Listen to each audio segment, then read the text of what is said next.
मैं उस दिन तो कह नहीं पाया, लेकिन मैं खड़गे जी का विशेष आभार प्रकट करता हूं।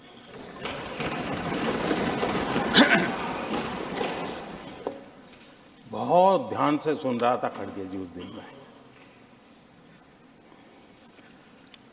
और ऐसा आनंद आया, ऐसा आनंद आया, ऐसा बहुत कम मिलता है। लोकसभा में तो कभी कभी मिल जाता है, लेकिन आजकल वो दूसरी ड्यूटी पर है, तो मनोरंजन कम मिलता है। लेकिन लोकसभा में मनोरंजन जो कमी हमें खल रही है, उस दिन आपने पूरी कर दी।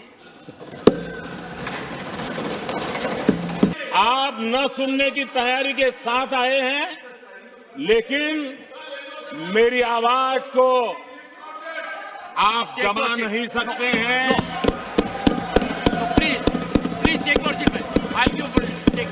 देश की जनता ने इस आवाज को ताकत दी हुई है। देश की जनता के आशीर्वाद से आवाज निकल रही है, और इसलिए आपने पिछली बार, मैं भी इस बार पूरी तैयारी के साथ आया हूं। मुझे प्रसन्नता इस बात की थी कि माननीय खड़गे जी काफी लंबा और बड़ी इम्तिहान वजह से शांति से बोल रहे थे। समय भी काफी लिया था, तो मैं सोच रहा था कि आजादी मिली कैसे, इतना सारा बोलने की आजादी मिली कैसे। तो मैं सोच तो रहा था, लेकिन बाद में मेरे ध्यान में आया कि दो स्पेशल कमांडर जो रहते हैं ना, उस दिन नहीं थे, और आजकल नहीं रहते वो। और इसलिए बहुत भरपूर फायदा स्वतंत्रता का आदरणीय खड़गे जी ने उठाया।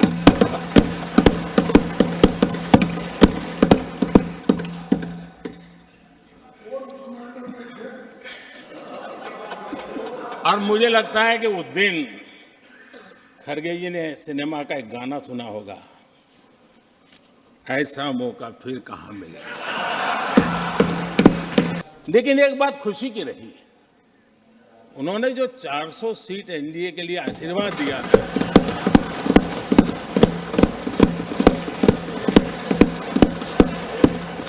और मैं खड़गे जी के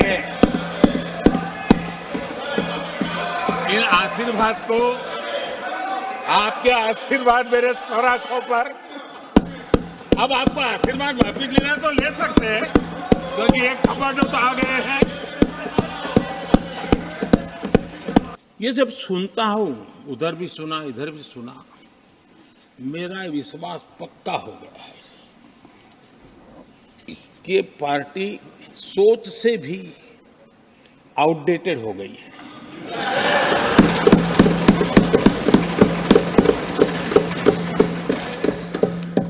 और जब सोच आउटडेटेड हो गई है, तो उन्होंने अपना कामकाज भी आउटसोर्स कर दिया है।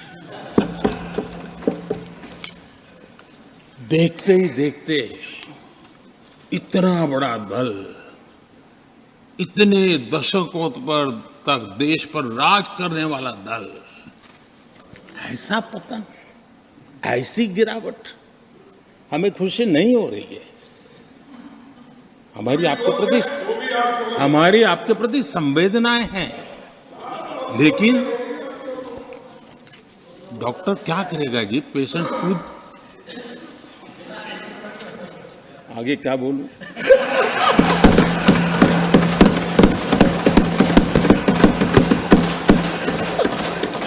प्लीज। आदरणीय सभापति जी, इस सदन में अंग्रेजों को याद किया गया।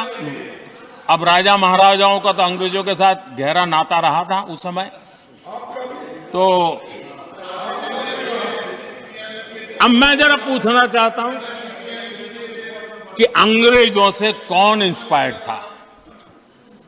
मैं तो ये तो नहीं पूछूंगा कि कांग्रेस पार्टी को जन्म किसने दिया था, ये तो मैं नहीं पूछूंगा। आजादी के बाद भी देश में गुलामी की मानसिकता को किसने बढ़ावा दिया?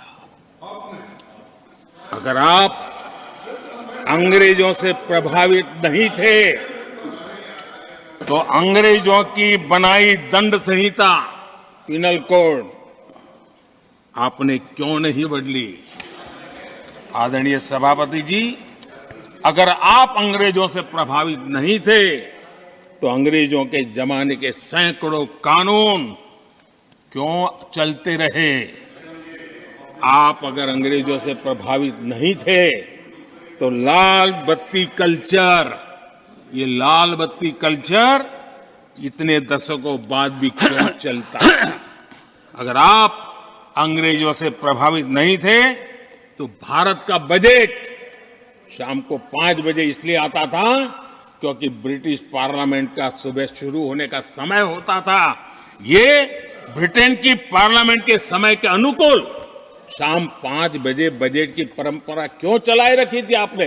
दूसरे देश से आयात करना, उसको गर्व का, और भारत की कोई चीज है तो दूसरे दर्जे की है, ये स्टेटस बना दिया गया था। ये स्टेटस सिंबल बाहर से आया, मेड इन फॉरेन, स्टेटस बना दिया था।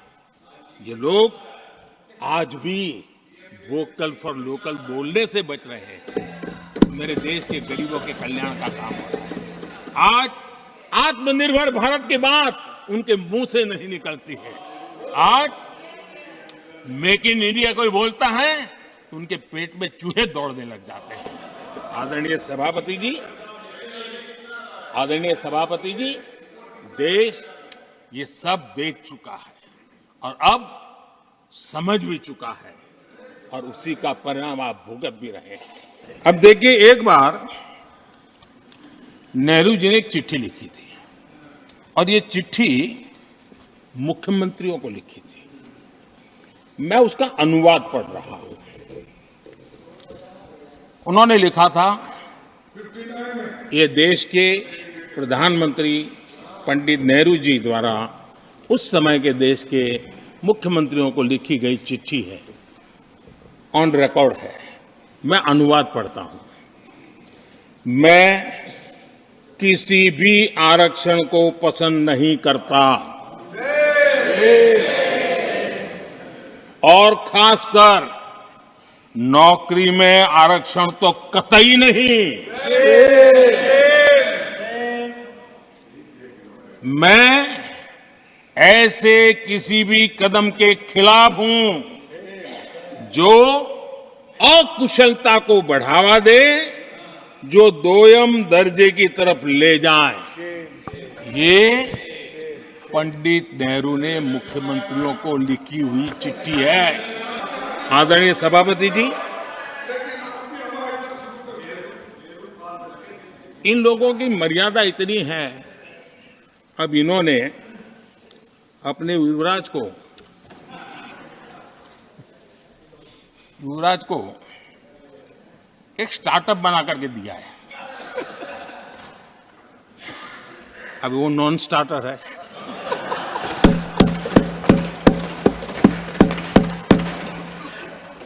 न तो वो लिफ्ट हो रहा है न वो लॉन्च हो रहा है। आदरणीय सभापति जी, सबका साथ सबका विकास ये नारा नहीं है, ये मोदी की गारंटी है।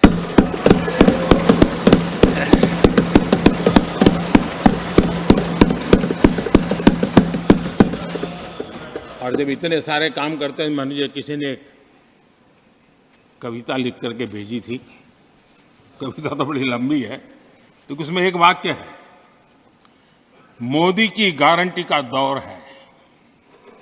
मोदी की गारंटी का दौर है।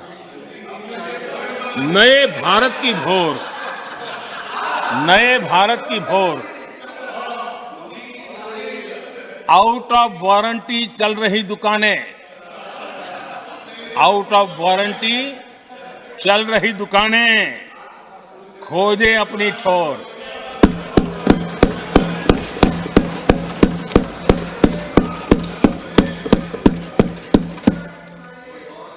आदरणीय सभापति जी, किस प्रकार से देश में निराशा फैलाने का प्रयास। मैं ये तो समझता हूं जो लोग इतनी निराशा की गर्त में डूब चुके हैं, वैसे निराशा फैलाने का उनका सामर्थ्य भी बचा नहीं है, वो भी सामर्थ्य नहीं बचा। आशा का तो संचार कर ही नहीं सकते, जो खुद निराशा में डूबे उनसे आशा है। लेकिन देश में हर जगह जहां बैठो वहां निराशा निराशा निराशा फैलाने का जो खेल चल रहा है और सच्चाई को नकार करके हो रहा है, वो न खुद का भला कर पाएंगे न देश का भला कर पाएंगे।